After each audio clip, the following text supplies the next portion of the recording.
पिछले वक्त को पीछे ही छोड़ना जरूरी होता है, पर कभी कभी जिंदगी हमें इतनी रिस्पॉन्सिबिलिटीज और परिस्थिति के जाल में उलझा देती है कि बिना किसी कमिटमेंट के आगे बढ़ना नामुमकिन लगता है। सब कुछ होने के बाद एक ही सवाल जहन में आता है कि क्या क्लोजर पाना इतना इम्पोर्टेंट है कि सब कुछ कुर्बान कर दिया जाए। नेटफ्लिक्स की Swedish crime drama the breakthrough, जो सच्ची घटनाओं पर आधारित है, स्वीडन के एक सबसे घिनौने और कई साल पुराने क्रिमिनल इन्वेस्टिगेशंस का केस 2004 का लिंकअपिंग डबल होमिसाइड इस सवाल को एक इमोशनली हैवी और सिंपैथेटिक तरीके से एक्सप्लोर करती है। तो चलिए जल्दी से इस सीरीज का एक रिकैप कर लेते हैं। ऐसे ही दूसरे वीडियोस देखने के लिए और हमसे जुड़े रहने के लिए चैनल को सब्सक्राइब कीजिए और वीडियो को लाइक और शेयर करना ना भूलें। Thank you. और एक ह्यूज स्पॉइलर वार्निंग के साथ लेट्स मूव ऑन। लिंकअपिंग स्वीडन के एक छोटे से शहर में सेट द ब्रेक थ्रू की शुरुआत हमें अब्बास परिवार के घर में ले जाती है, जहां हम 8 साल के अदनान को अपने पिता साद के साथ एक स्ट्रॉन्ग बॉन्ड शेयर करते हुए देख पाते हैं। पर उसे बिल्कुल अंदाजा नहीं होता कि अगले दिन 19 अक्टूबर 2004 को उसका बेटा अपनी जिंदगी का आखिरी दिन देखेगा। अगली सुबह अदनान स्कूल के लिए निकलते वक्त लेट हो जाता है और राह चलते हुए एक अननोन इंसान के हाथों बड़े ही घिनौने तरीके से मारा जाता है। गुनीला, एक बुजुर्ग औरत जो इस हॉरिफाइंग सीन की गवाह बनती है, खूनी को रोकने की कोशिश करती है, पर खुद भी उस शैतान के हाथों मारी जाती है। एक मिडिल एज साइकिलिस्ट कैरिन, जो उस दिन वहाँ से गुजर रही होती है, गुनीला पर हो रहा अटैक देखती है, पर नर्वस और पैनिक के कारण कुछ कर नहीं पाती। फिर भी उसने खूनी का शकल देख लिया था, जो क्राइम के बाद वहाँ से भाग गया। लिंकअपिंग पुलिस डिपार्टमेंट के डिटेक्टिव जॉन सिंडेन को केस हैंडल करने का जिम्मा दिया जाता है। पहली बार बाप बनने वाले जॉन को ये क्राइम अंदर से झंझोड़ कर रख देता है। जॉन विक्टिम्स के परिवार, गुनीला के पति सैमुअल और अदनान के पेरेंट्स साद और एलेना से मिलता है और उनके दुखद हालात देखकर उनसे वादा करता है कि वो उनको इंसाफ दिलाएगा। पर जल्दी ही जॉन की डेडिकेशन उसके पर्सनल लाइफ को हैम्पर करने लगती है। इन्वेस्टिगेशन के और अंदर घुसते जाने के साथ साथ वो अपनी वाइफ एना और न्यू बॉर्न बेटा चार्ली से दूर होता जा रहा था। जॉन ने इस केस को अपना पर्सनल मिशन बना लिया था और सैमुअल, साद और एलिना के डेस्परेशन और हेल्पलेसनेस का असर उस पर भी होने लगा। इन्वेस्टिगेशन शुरू से ही ट्रिकी था, क्योंकि दोनों विक्टिम्स के बीच कोई कनेक्शन नहीं था,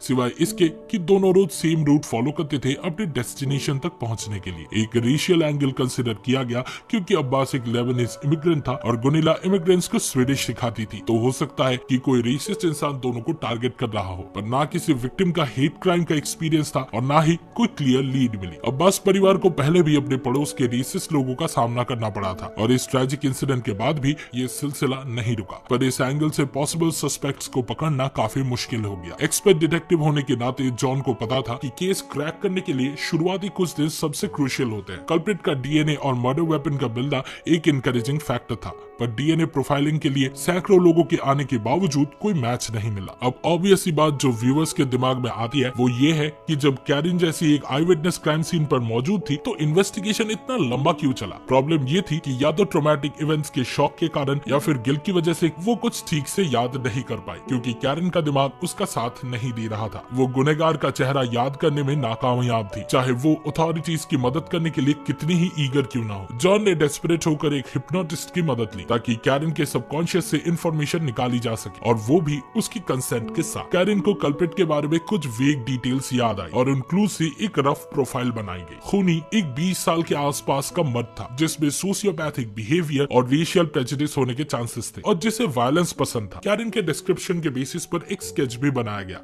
पर ये काफी जेनेरिक था। प्रोफाइल और स्केच को पूरे शहर में सर्कुलेट किया गया और कहानी का फोकस बीच बीच में एक लोकल फुटबॉल क्लब के मेंबर आंटे पर शिफ्ट होता था, जिसके बिहेवियर कल्प्रिट के ट्रेट से मिलते थे। आंटे के एक टीममेट और दोस्त को शक होता था कि आंटे इस खून में इन्वॉल्व हो सकता है, क्योंकि उसने डीएनए प्रोफाइलिंग के लिए वॉलंटियर नहीं किया था, पर उसने अथॉरिटीज को अपनी सस्पिशन के बारे में इन्फॉर्म नहीं किया। जब और क्लूज नहीं मिले और फेशियल प्रोफाइल और डीएनए मैच नहीं था, तो केस बहुत जल्दी कोल्ड डिक्लेयर किया गया। ट्रेडिशनल पुलिस इन्वेस्टिगेशन की मदद से हो सकता था वो किया गया। महीने बीत गए और इन्वेस्टिगेशन रुक गया। जॉन अपनी इन्वेस्टिगेशन में बहुत मेटिकुलस था, उसने कोई कसर नहीं छोड़ी और ये तक कंसीडर किया कि कल्प्रिट अपने एक्शंस भविष्य में भी रिपीट कर सकता है। पर केस सच में एक डेड एंड पर पहुंच गया था, जैसे मानो किलर सबके आंखों के सामने गायब हो गया हो। विक्टिम्स के फैमिलीज जो जॉन के इंसाफ दिलाने के वादा लेकर बैठे थे, अपने मोरल्स खो बैठे। साद और एलेना अपनी बड़ी बेटी माया के साथ घर छोड़कर चले गए ताकि अदनान की पेनफुल मेमोरीज से दूर जा सके, और बूढ़ा सैमुअल अपनी वाइफ के लॉस का दर्द के साथ अकेला रह गया। जॉन इन्वेस्टिगेशन में इतना खो गया कि उसने अपनी फैमिली लाइफ को पूरी तरह से इग्नोर कर दिया और एना ने इवेंचुअली उससे अलग हो जाने का फैसला किया। इसी बीच मीडिया को यह पता चलता है कि लिंकॉपिंग पुलिस इन्वेस्टिगेशन में प्रॉब्लम फेस कर रही है और एक over enthusiastic young journalist Stina Eriksson John के पास पॉसिबल डिटेल्स के स्कूप के लिए आती है। स्टीना जॉन के लिए सिंपैथेटिक लगती है और अपनी जर्नलिस्टिक इंटेग्रिटी के बाहर निकलकर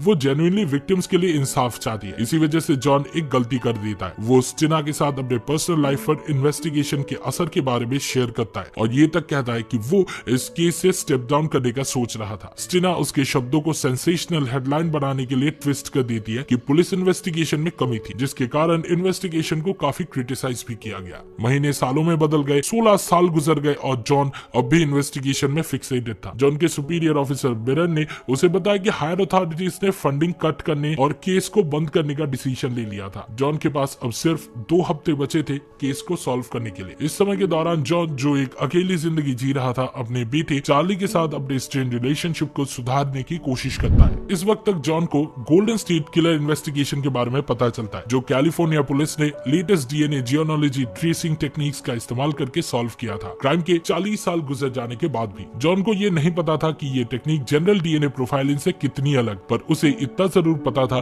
कि अब उसके पास समय कम था और उसे कुछ भी करके इस केस को सॉल्व करना था, जो उसकी जिंदगी का एक बड़ा हिस्सा उसे छीन चुका था। इसी दौरान जॉन की मुलाकात जीनोलॉजिस्ट पेस कोगवेस्ट से होती है और वो उसे डीएनए ट्रेसिंग के माध्यम से खूनी को पकड़ने के लिए मदद मांगता है।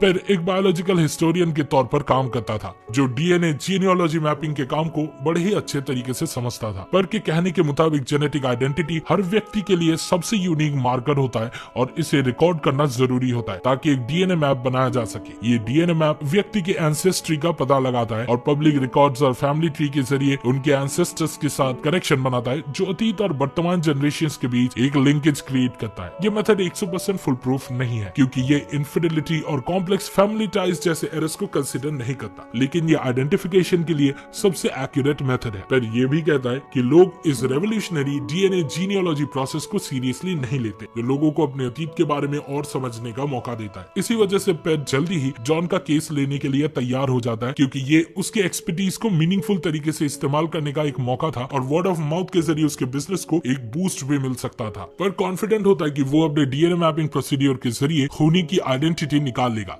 लेकिन काम उतना स्मूथ नहीं होता जितना एक्सपेक्ट किया गया था। किलर के डीएनए में टाइम के साथ करप्शन हो गया था और जेनेटिक प्रोफाइल के मिसिंग लिंक्स इन्वेस्टिगेशन को गलत दिशा में ले जा सकते थे। जॉन डेस्परेट था रिजल्ट्स के लिए और वो बार बार पेट की डायरेक्टिव्स को चैलेंज करता था। ऊपर से लीगल इश्यूज भी थे, क्योंकि इन्वेस्टिगेशन के लिए पब्लिक रिकॉर्ड्स का इस्तेमाल करना डेटा प्रोटेक्शन एक्ट का वायलेशन माना जाता था। लेकिन एंसेस्ट्री और फैमिली ट्रीज को इन्वेस्टिगेट किए बिना जीनियोलॉजी ट्रेसिंग काम नहीं कर सकती थी। जॉन और उसके सुपीरियर मिरन डिसाइड करते हैं कि जुडिशियरी को टेम्पररी इस प्रोसेस के बारे में अंधेरे में रखा जाए और लॉ को बेंड करके रिजल्ट्स अचीव किए जाए। एक पॉइंट पर इन्वेस्टिगेशन से दूर चला जाता है, जॉन के कांस्टेंट इंटरफेरेंस और रश करने की टेंडेंसी से परेशान होके, लेकिन जॉन अपनी गलती मानकर उसे वापस लेने में कामयाब होता है। एक और इशू ये होता है कि जर्नलिस्ट स्टीना एरिक्सन को पता चल जाता है कि जॉन एक डीएनए जीनियोलॉजिस्ट की मदद ले रहा है और इस प्रोसेस से जुड़ी लीगल कॉम्प्लिकेशंस के बारे में भी। स्टीना जॉन को धमकाती है कि अगर उसे स्कूप नहीं दिया गया तो वो कॉन्फिडेंशियल इंफॉर्मेशन को पब्लिक के सामने ला देगी, जो इन्वेस्टिगेशन को जेपरडाइज कर सकता था। फॉर्चुनेटली जॉन और पेट के लिए पुलिस डिपार्टमेंट के एविडेंस आर्काइव में प्रिजर्व्ड एक पत्ती पर मिले ब्लड सैंपल्स के जरिए किलर का एक बेटर डीएनए प्रोफाइल बन जाता है। लेकिन एक बेटर प्रोफाइल के साथ भी पर को और डीएनए सैंपल्स की जरूरत होती है ताकि वो इमीडिएट फैमिली मेंबर्स के साथ लिंकेज एस्टैब्लिश कर सके। इन्वेस्टिगेशन का प्रेशर और एंजाइटी पर भी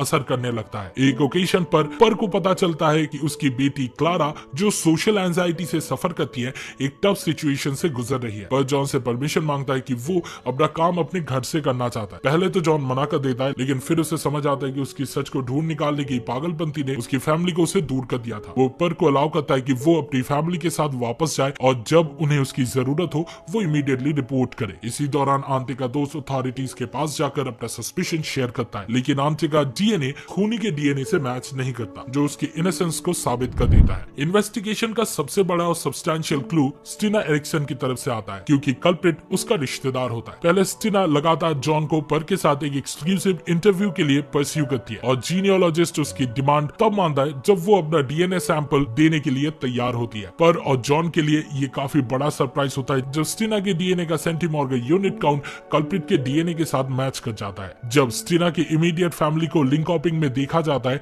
अथॉरिटीज डिड्यूस कर लेती है कि उसका एक cousin David Nilsson possible suspect हो सकता है, एक लोनली इंसान जो मेंटल इश्यूज का सामना कर चुका है और जो जॉन और उसकी टीम की बनाई प्रोफाइल से मैच करता है। जॉन हायर अप से परमिशन लेकर डिपार्टमेंट को टैक्टिकल यूनिट भेजने के लिए कन्विंस कर लेता है और बिना किसी रेजिस्टेंस के डेविड को पकड़ लिया जाता है। डेविड का डीएनए रिकवर्ड सैंपल्स के साथ कंप्लीटली मैच कर जाता है और इन्वेस्टिगेशन के दौरान वो खुद अपने जुर्म को कबूल कर लेता है। इस केस की सबसे परप्लेक्सिंग बात जो शुरू से ही कंफ्यूजन और इन्वेस्टिगेशन को लंबा खींचने की वजह बनी वो ये थी कि क्राइम बहुत ही रैंडम था। डेविड कन्फेस कर लेता है कि अदनार और गुनीला की जान लेने का उसका कोई डेफिनेट इरादा नहीं था, ये सिर्फ उसके दिमाग की आवाजें थी जो उसे दो इंसानों